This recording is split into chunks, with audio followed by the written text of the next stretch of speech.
Kebijakan penangkapan ikan terukur bukan prioritas dalam pengelolaan perikanan tangkap. Kebijakan penangkapan ikan terukur bukan prioritas dalam pengelolaan perikanan tangkap. Kebijakan tersebut dapat mengakibatkan terjadinya krisis ikan di Indonesia. Hal ini dijelaskan Sekretariat Koalisi untuk Perikanan dan Kelautan Berkelanjutan atau KORAL, Mida Saragih, saat diwawancarai pada salah satu kafe pada hari Selasa 27 September. Disebutkan ada dua masalah utama yang dihadapi saat ini, yakni krisis ikan dan kesejahteraan nelayan. Untuk krisis ikan sendiri, KORAL meminta kepada pemerintah Indonesia, khususnya Kementerian Kelautan dan Perikanan atau KKP, untuk melakukan hal-hal mitigasi krisis ikan pada zona merah. Dalam menangani permasalahan ini, pemerintah harus mengambil langkah seperti mengurangi alat tangkap terpusat dan juga pengurangan trip penangkapan serta penangkapan ikan selektif berdasarkan jenisnya. Saat ini kata Mida terdapat 80% nelayan kecil di Indonesia yang perlu disejahterakan oleh pemerintah, sehingga akan berdampak pada sektor perikanan kita yang semakin sejahtera. Menurut Mida, seharusnya Kementerian KKP dalam merumuskan kebijakan perikanan harus memperhatikan dan melaksanakan mandat konstitusi negara, pasal 3 ayat 4 Undang-Undang Dasar 1945 yang mengamanatkan 3 prinsip dalam penyelenggaraan perekonomian nasional, tidak terkecuali bidang perikanan.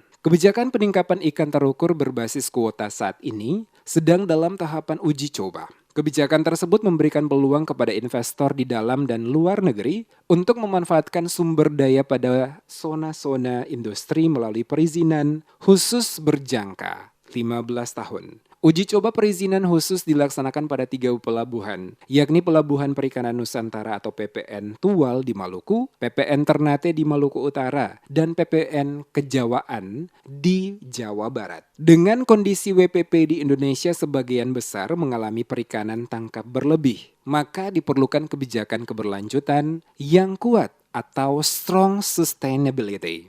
Hari ini kita ada 2 persoalan utama dalam konteks perikanan tangkap. Satu, krisis ikan, yang kedua kesejahteraan nelayan.